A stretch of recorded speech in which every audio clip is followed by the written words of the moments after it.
Hello, everyone, and welcome to Unplug the Connection series. In today's episode, we're going to be discussing digital boundaries. My name's Caitlin. Hey, Patra. Isaiah. I am Amy.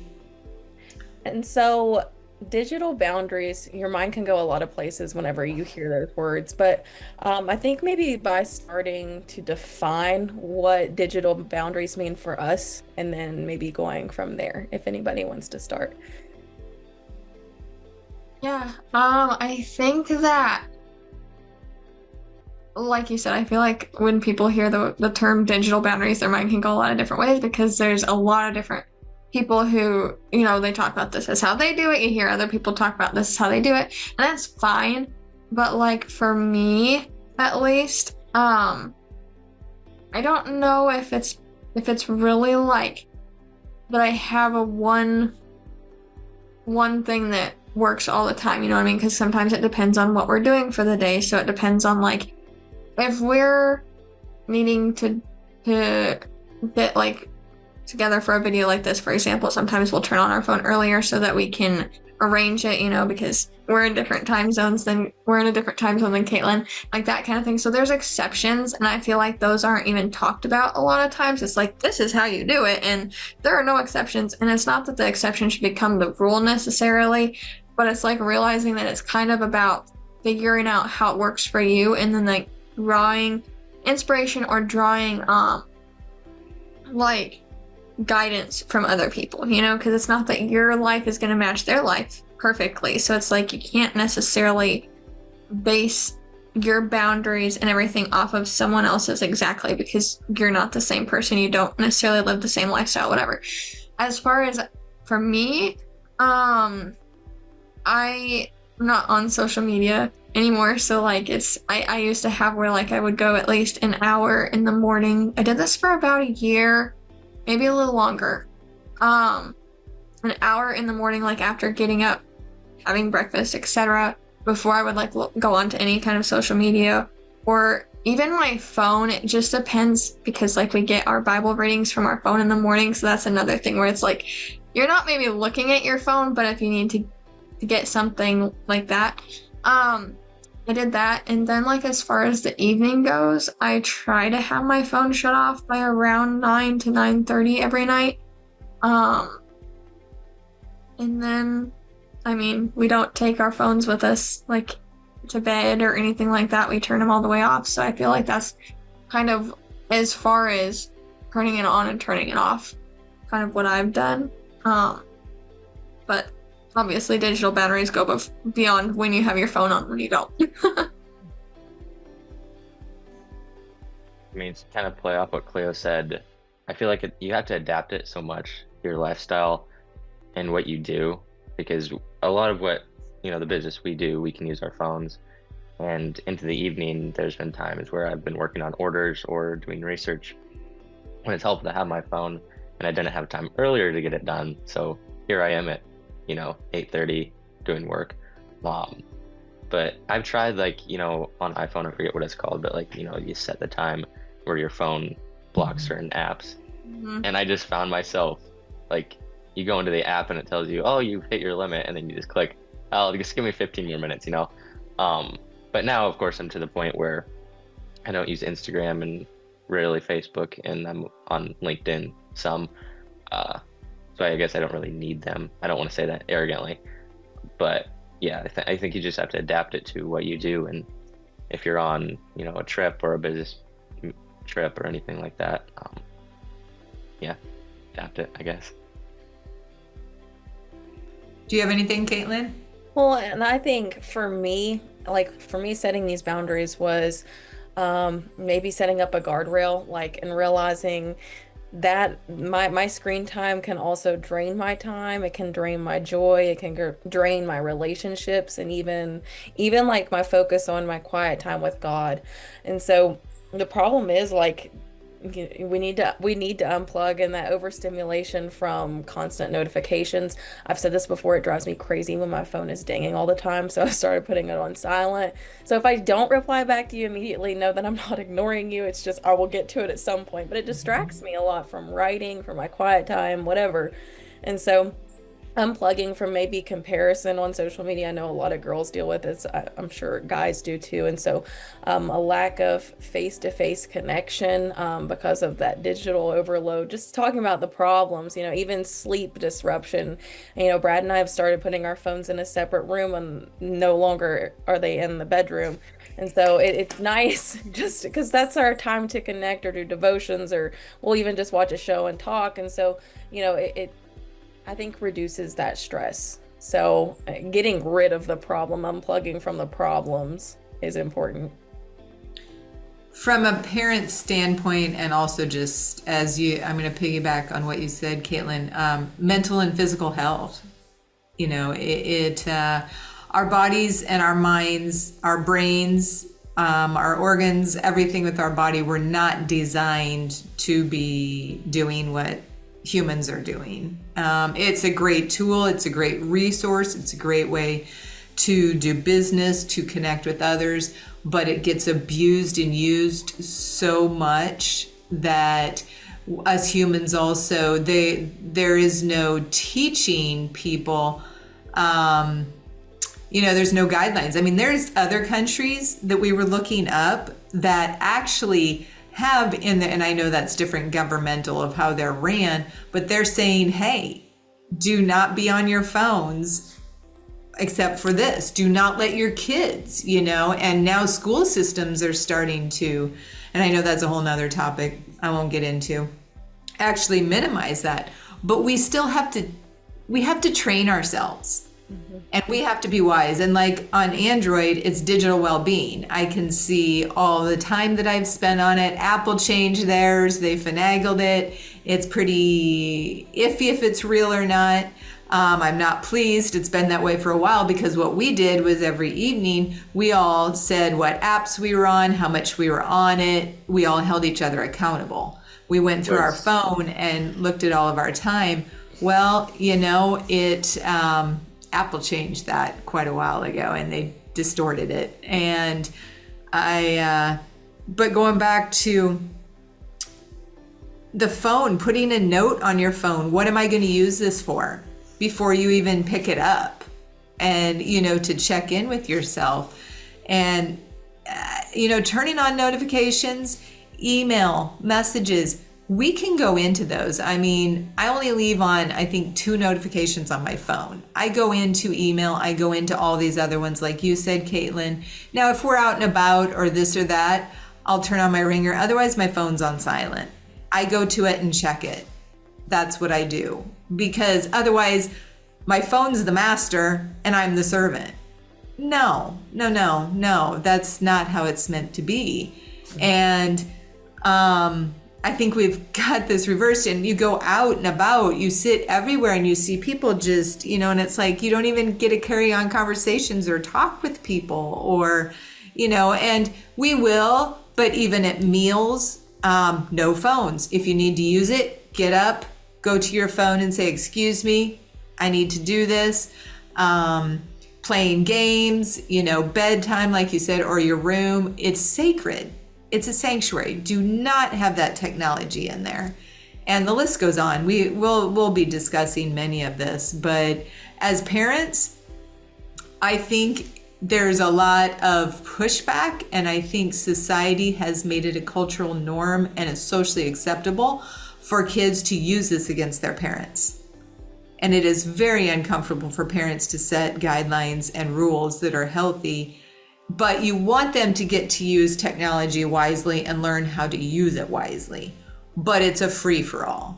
And you get bullied and you get put down and you get despised and you get put in the corner, and it's hard for parents. Well, and I think this kind of piggybacks off of that. I think it could be a whole other topic, so we won't necessarily go in too deep into it because I think it could be for a good video.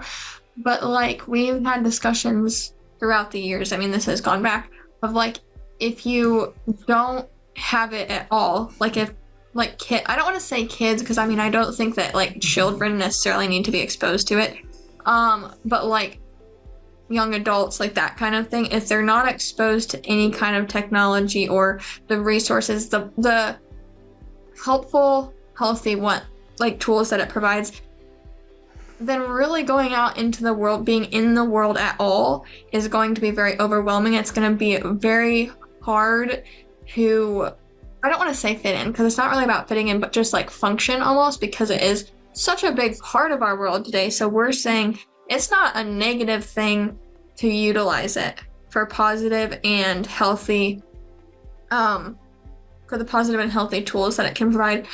But if you're not, I don't want to say exposed, I feel like that's not a great word for it, but if you're not allowed to understand how you're supposed to use it, if you're not given the opportunity to know this is how it's supposed to be used, this is not how it's supposed to be used, then I feel it's very also dangerous, because if they go out, and I don't mean that you have to go out on your own, I'm not saying that, but like, you'll see everyone around you, and first of all, you won't be able to determine whether they're using it in a positive way or not, because you won't necessarily have those boundaries yourself. So I feel like that's another video topic that we could talk about, but I feel like it's kind of an important part of what you were just saying, of like, there's a balance between letting, again, not kids, but like young adults, whatever it would be in your household, utilize those tools versus just having no connection to it at all or access to it at all, because then I feel like it becomes a whole other problem too. The 3Ds: discernment, discretion, and discipline, you know. Mm-hmm. That was a really good. Oh, I'm sorry. Sorry, go ahead. You're Well, good. I was just going to say real quick, using those devices as tools rather than allowing them to control us. Mm-hmm. Absolutely. Off of what Cleo said, you made a really good point, actually. But if you don't have it at all, and then once you are, you finally, like you said, you don't want to be exposed, but there's also a lot of curiosity, and there can be a lot of temptations too, because you don't know how to control it. You've never used it before. So that can create some problems down the road. Mm-hmm. You got to set those intentional limits, and that way that you can have peace deep down inside, protecting your family, your children, your faith, and your growth with God. And so using those devices as tools instead of a way for them to control us, creating a margin for rest and reflection and creativity, I think is important. And instant access to anyone around the world. This will be a whole nother topic, but I've actually been researching friendships, and so I won't touch on that further. But what people even have that definition of and relationship in the mind and the body of is very distorted today. It has lost all of its good meaning. So we'll put that for another topic. But being able to understand, vices have been around since humans have been around. So this is another vice. It can be used as a tool or this, but we can also use it that's harmful and destructive. So we can use it for the best. There's many different tools, that even electricity and everything that is wonderful. We love electricity. We love heat. We love air conditioning. We love our refrigerator running, all that kind of stuff. We love electricity. Can it be used poorly with devices that are plugged? Any of this can be used either way. And it's up to us. And it's up to us to also train our children. And I've made errors. Rod's made errors, all of that. But it's so new that it just, we got to be wise, and we got to help each other. We got to work together. And how you said, teaching your kids, it's like, with my experiences with even just social media, and then also other areas of technology, when I think about when I have kids and who knows what the nation's going to look like, just with technology, excuse me, and everything. I want to set good boundaries so my kids don't have to, go through, anything that I've myself had to work through. So I think that could be a whole nother topic as well, but setting, the boundaries for myself and then hopefully passing those on to my kids. Well, I think that actually like is you're having a good example too. So like you can be a good example, and it can be like to your children, or it can be to the people around you too. So like it could be for your parent, like even a child could be a good example for their parent. You know what I mean? Kind of like we've talked about in our mental attire movement videos that you can find on our website. We've discussed how you making like the first choice to be more, in this case, more aware of how you're spending your time on technology or what you're doing with it, can have a ripple effect to the people around you. And you may or may not like actually know it, because if it's the people closest to you, you're probably going to recognize it. If it's people just around you, or if you were out to dinner or something and you weren't using your phones, for an example, there could be someone there, a family, an individual, whoever it could be, could see that and see like you're enjoying conversation, whatever it is, and they might go home and be like, hey, I seen this, and that might be something that you never know, and that's totally fine. It doesn't mean that you have to make an impact in the sense of you're going out to make an impact and you selfishly want to see it. There's nothing wrong with wanting to see the impact, but also realizing that our actions every single day do make an impact, no matter where we are, no matter what we're doing. And so I think it's kind of like you were saying, Isaiah, have the boundaries, but then that you're the example too. And it doesn't mean that you can't make mistakes. Like we've talked about, we're human, so we do make mistakes. We might not be perfect at it. But if we're trying and we're willing to make changes and listen to be like, okay, if this isn't benefiting me, maybe I should consider trying something different, or giving it up, or whatever it is, and then you can become that example. And I think you think of how it can affect an adult, like how an adult struggles so much with technology. This is going back to the children thing. Like you think about how much more it's going to affect a child, because it has no, I mean, a child is learning. Yes, we're all still learning, but I still think of a child. I mean, sometimes they don't even know right from wrong at times. And so I just think about setting those practical boundaries. And I do think it's important, Brad and I, just from what we've learned in life and through our, experiences with our phones. And I think it is important to set those boundaries. We've talked about with raising our children one day. I don't think a 3, 4-year-old, 5-year-old, even 8-year-old needs a phone, in my opinion, or social media, just from our experience. And so there's too many temptations, distractions, and to be quite honest, a child needs to be creative, and so do we.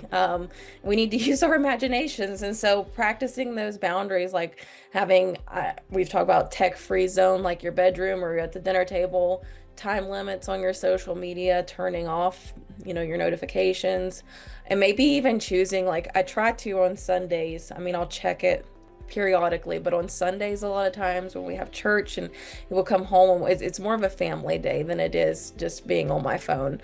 So choosing that presence over maybe just constant availability on your phone is important. I think that, you hear people talk about, well, like, or for example, we've been like at Chick-fil-A before, and either there's 2 different scenarios here. Either you see like the parent and the child on their like phones or tablets or whatever piece of technology, or you see a parent sitting there on their phone and the kid is just like sitting there like looking around like, what am I supposed to do? You can't then be that parent or, the person and say your child shouldn't have a phone, because I agree they shouldn't, but if that's the example they're seeing, it's wrong for you to be like, no, I can sit here on my phone, but you just sit there and you look around or whatever. And I agree that children should not have phones, devices, whatever, But like, it's also hypocritical if we're like, I don't know how to say this. I don't know how to word it exactly, but it's like, you have to understand that the reason that kids are wanting them is, first of all, they see people or other kids around them, but then also what habits are they seeing of yours like Yeah, the parent or the grandparents or whatever, whoever it is closest to them, what habits are they picking up off of yours that if you would turn around and say, no, you don't get this, like whatever, well, have you looked at your habits? Have you looked at your patterns and why it's leading to that? Because I understand that the world is a very big and can be a very bad influence, but it's also what's going on in your home, what you're doing at the dinner table, what you're doing when you're out in public, like that kind of thing. And so I think that's kind of just something you can reflect on too, is like, am I being hypocritical here? Am I saying one thing and then doing another thing? And that's something that we can all, check in with it. It doesn't have to be like, I don't have children yet, but it can be something of I can look at for my family around me, the people around me, and just be like, am I being hypocritical? Am I saying one thing and I'm doing another? And so I think that's just something to be aware of. Yeah. I mean, they say kids do what they see. So like parents, you can talk all you want. You say, oh, don't do this. But like you said, Cleo, if they see their parent sitting there, even if they don't have a phone at the time, once they do, that's what they know and that's what they see. A couple of things I want to touch on real quick, what you had mentioned, Caitlin. For a few weeks, I didn't even turn my phone on Sundays. It was kind of like my ritual. Last couple of weeks, I've kind of gotten away from that. There's been things I want to get done that likely could have waited till Monday. But I didn't. I waited to turn my phone in until like after 10 at least. But that's a good ritual to work on. I did honestly enjoy it because not that I'm on my phone constantly, even during the week, but you're just away from it. Like I'd use my laptop a couple times, but whether I'm mowing or outside or even just around the family, it just feels really good. And then also being around extended family, we've all experienced at meals or playing games, the amount of times they pull out their phone, you're sitting there like, oh, doo-doo-doo, just like waiting for the cards to be dealt, and they're all just like staring at their screens. And luckily we've had boundaries since we were young that that's not something we do. It's not in our home, but it's crazy seeing, the amount of families that do that, and also in public. Like if you're standing in a line waiting to check out at Casey's, everyone just pulls out their phone while they're waiting because they don't have patience, and you're like, you know what, maybe I should do it, because the peer pressure kind of starts to seep in. But on average, the average person picks up their phone 58 to 144 times per day. So it's crazy. Like that's a lot of, oh, let me pick it up for no reason now, Mm-hmm. Well, I think to touch on you, like when you were talking about standing in like a line, or if you're just standing somewhere waiting for something, whatever it is, and you don't have your phone out, and you're just kind of standing there, and like people will kind of look at you, and even if they don't, like you feel like people are looking at you because you're not just like, you're not distracted. And I mean, your thoughts can obviously be distracting, but if you're just like observing, it's almost like, are people looking at me weird? Because like I'm aware of my surroundings, which is funny. Or even like Isaiah and I, we've joked about how this would be a really funny video idea. Because you pull up to like a stoplight, or I mean, it can be even going down the road, but you're more likely to see someone. You pull up to a stoplight and someone is sitting there on their phone while they're driving, and they probably were on it before they got to the stoplight too. I've seen people who like go by on their phone. And I'm like, imagine if you pulled up to beside someone at a stoplight, wherever it is, with a book in your hands, like a physical book, just propped at the steering wheel. People would look at you like you're absolutely insane. It would probably be the topic of conversation around the dinner table. And I guess if they were actually talking around the dinner table, that might be worth it. No, I'm kidding. But like they would look at you like you're insane. But instead, if you're holding your phone like this and you're at the light and you kind of look up and you're distracted, it's normal. And so I think maybe, I mean, seeing someone with a book at a stoplight might make them think about it. But it's like realizing what has become normalized, and that doesn't make it healthy, that doesn't make it productive. And being willing to like, I guess not being normal in that sense. But like Isaiah said, just like standing there and like not giving in to the pressure of like everyone around me is on their phone, so I need to pull mine out too, because otherwise I'm gonna stand out and people are gonna look at me and it's gonna be awkward. And so I feel like it's kind of about not giving into the pressure, which can be very hard to do. So I'm not saying that, but I think it's once you become aware of it, it starts to become easier because you're building the muscles of like not needing to fit in with this group who's standing there on their phones, not needing to constantly have your phone in your hand, and it just, as they say, it builds those muscles, and it'll become easier. When Isaiah, as he said that fact, it kind of brought tears to my eyes because you think of how many times, like, you grab your phone, okay, and I don't want to think at the end of my life, I grab my phone more than my husband's hands, or more than my Bible, or more than reaching out to someone in person. And so it is convicting. Like, this is just a screen, it's a tool to use just as well as a hammer is to use. And you think about that, and like, at the end of my life, I don't want to look back and just say that I was on that constantly, or just grabbing that constantly. And I think all of us deep down, we don't want that to control us. We want to have connection. But yeah, it just made me think. I'm going to try to remember what I wanted to say along the way. So I'm going to piece it together here of the different things y'all have said. I want whoever's listening to this, our whole point with this unplug is to help you swap the tech to connect with the real meanings of God, your mental and physical health, your family, your business life, to connect over the technology. Our family has been through some very painful experiences, and it is my husband and I that are ultimately responsible. And you see intergenerationally. Now, I thought being the example and not necessarily having to set, I mean, when the kids were growing up and little, we had tablet, would have a tablet or whatever, but they'd get 10 to 20 minutes or 10, 15 or 20 minutes, like once a day or twice a day. I mean, it was timed, it was done, even in front of the TV, you could tell. And parents, if you really pay attention, if you set a child anywhere from 0 to, I don't know, go with 10 or 15 years old, but even when they're younger, in their younger years, set them in front of a TV for 20 minutes up to 2 hours or an hour. You will tell the difference in their personality after that. 20 minutes, 30 minutes, an hour, 2 hours. You can tell a difference in their personality. You can tell how they go the rest of the day. And it's the same with technology, any technology like this. And I thought being the example myself was enough.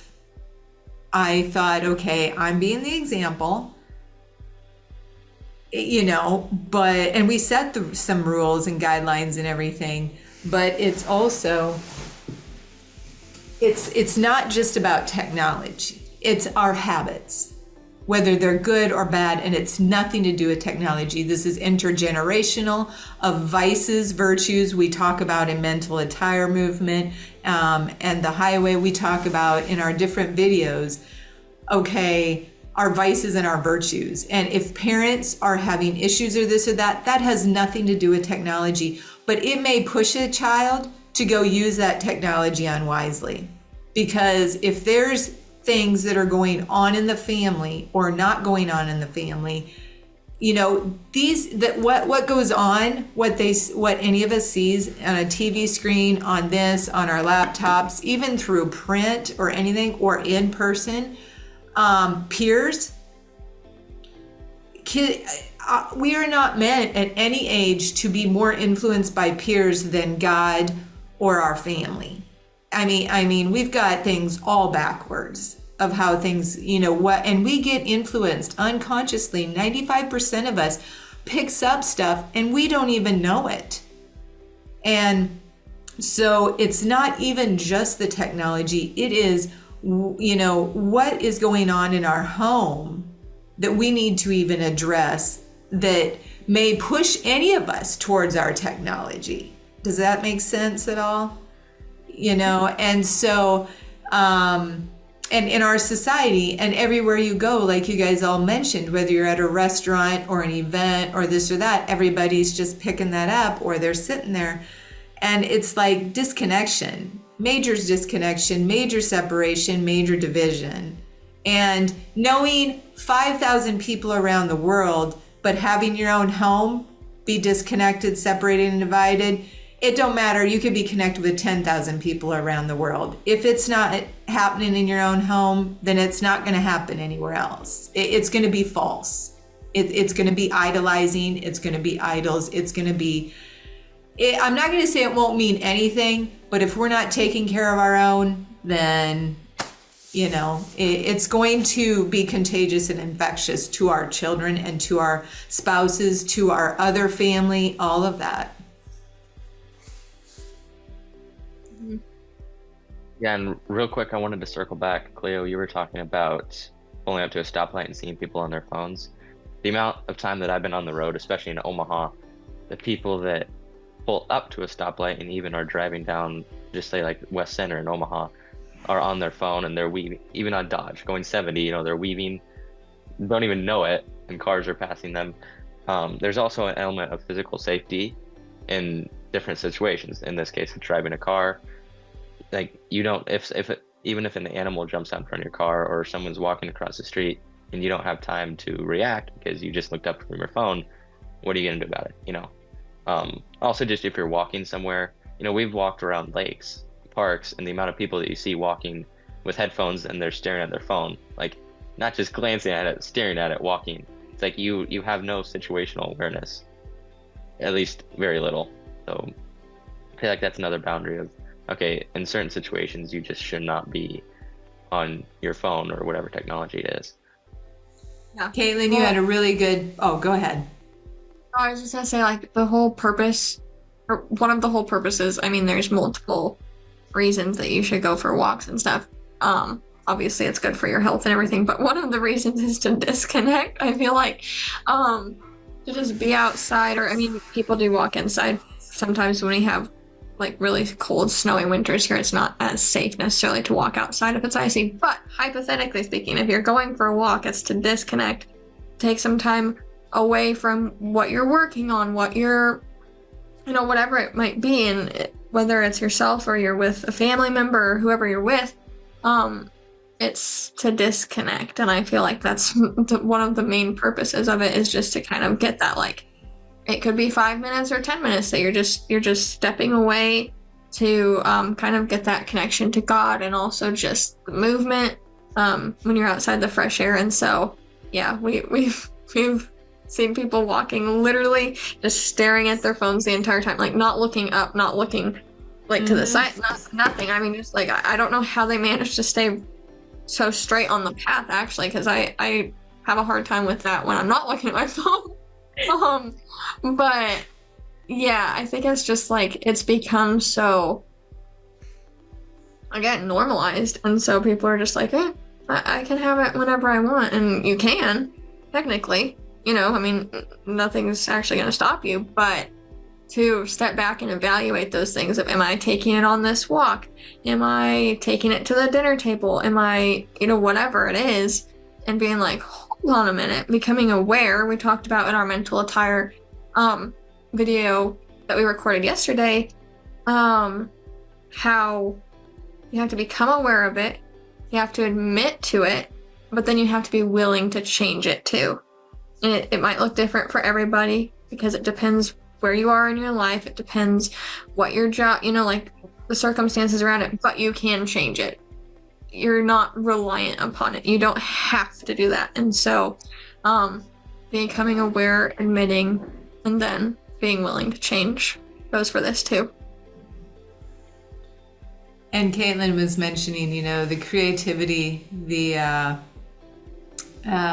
you know, in your home and everything. It's not just kids that need to do this, it's adults. I mean, and even with grandparents and everything, the amount of grandparents you see on technology now, staring at, you know, we've been out and about, and it's not even just the parents, it's the grandparents sitting there too. And it's like, you know, it's not healthy for any of us. But I do want to put the plug out there for parents to think, oh, this is not happening in my home, or this will not. We have to take more measures, which I thought I took enough. I did not. And I have had to pay the price, and so is our family due to that. And so there are measures that need to be taken, and they're not in the mainstream or the masses. And if you do, though, you can prevent. But you're gonna have to be more on the radical side of it. And, and then another topic for another time is with business and what you do and don't have to do with technology, and how many people feel forced to have to use certain resources and apps on the phones to get business, which I think is starting to fail. I think just like they thought the internet and different things were going to be the answer. And I think it's a tool and resource, but once again, it consumes our lives. And if you really sat down and looked at how much time am I spending even for social media to get business in, what I'm putting in, am I really getting an ROI? Is it really bringing in what I need to make a living and to make it better for my family and to make a better lifestyle? The majority of people, I'm not going to say there aren't people that have made a boom with social media, but the majority built their business outside of it. They did not build it that way, but that's a whole nother topic we can talk about. So, okay, we usually do one takeaway, Isaiah. There's lots. You can watch this video as many times as you need. And once again, this is the Unplug series we're starting, and we're going to expand on this and lots of different topics. But unplug to plug in. So one takeaway from each of you. I would say take time to reflect. As Caitlin was saying, realizing how many times we pick up our phone and what we could be using, spending that time on elsewhere. Take time to reflect on your personal experiences with your technology. And it's not going to take, it's not just going to happen overnight, pun kind of intended. But just take the time, pray about it, talk to God about it, talk to people that can hold you accountable, because that's a huge thing as well. So yeah, I just take time and reflect and slowly work yourself into it, and you'll notice results fairly quickly. I would probably say, I guess I would almost say be willing to be uncomfortable with it at first. When we were talking about if you're out in public and everyone around you is on your phone and you're not, be willing for it to maybe be uncomfortable, but then it's going to become so rewarding and so amazing that you'll want it to do that again. And so also when you're reflecting and your habits are coming up, be willing to be uncomfortable so that you face them, but then be willing to change them too. So like you have to be willing to sit with it, to listen, but then you have to be willing to go out and change those habits, whatever it looks like for you. But I would also say looking to others or even like this video for resources and for guidance is great. And I do that too. I mean, I think we all do. And I think that there's obviously, it can be very helpful, but also just allowing yourself to figure out what works for you, and that no one except maybe the people in your real life, your family, the people who actually like genuinely care about you and know you well, can tell you exactly what to do, because it becomes like very dangerous when you're like, okay, I'm going to go to this person for this advice, and I'm going to go over here for another piece of advice, and I'm going to do that. And so I think it's like a matter of becoming uncomfortable with the habits that should make you uncomfortable, and then being willing to change them, but not doing it just to be like somebody else, or because someone said it works perfectly if you do it this way. And so I don't know how to exactly wrap that up, but I think that would be my takeaway. And I think for me, like your takeaway, okay, so there's the reflection and, being okay with being uncomfortable, but also I encourage you to try one small boundary, like setting one small boundary, like that one step we talk a lot about. So maybe like no phone during your meals, or maybe no phone after 9 o'clock, or just something like that. And it'll unplug from that distraction, and so that you can plug into, your family, fun, freedom, and growth. And so I think that's really important, is maybe try that one step. And I would say we talk about in our mental attire movement being that first kernel of popcorn.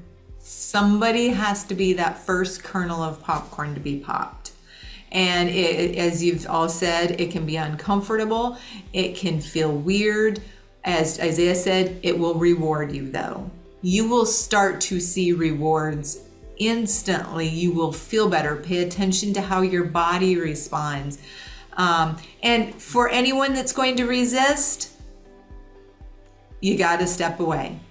Pray for them, this and that, but understand the company we keep. We got to pay attention to that. And so we have, Isaiah mentioned, like quieting down. We have a quiet time video that Caitlin has under our mental attire movement that we'll have a link to take some, and we have a sheet that she created also to be able to reflect and to step away. James Cleary in Atomic Habits talks about starting something just for 2 minutes, and Caitlin encourages you just one thing: away from meals, or step away from your phone, turn it off 60 to 120 minutes before bed, or just don't even take it into the bedroom. But we invite you to be that first kernel to be popped, whether that's in your family or wherever that may be, in the office, or with groups, whatever it may be. So we again, this is our Unplug series.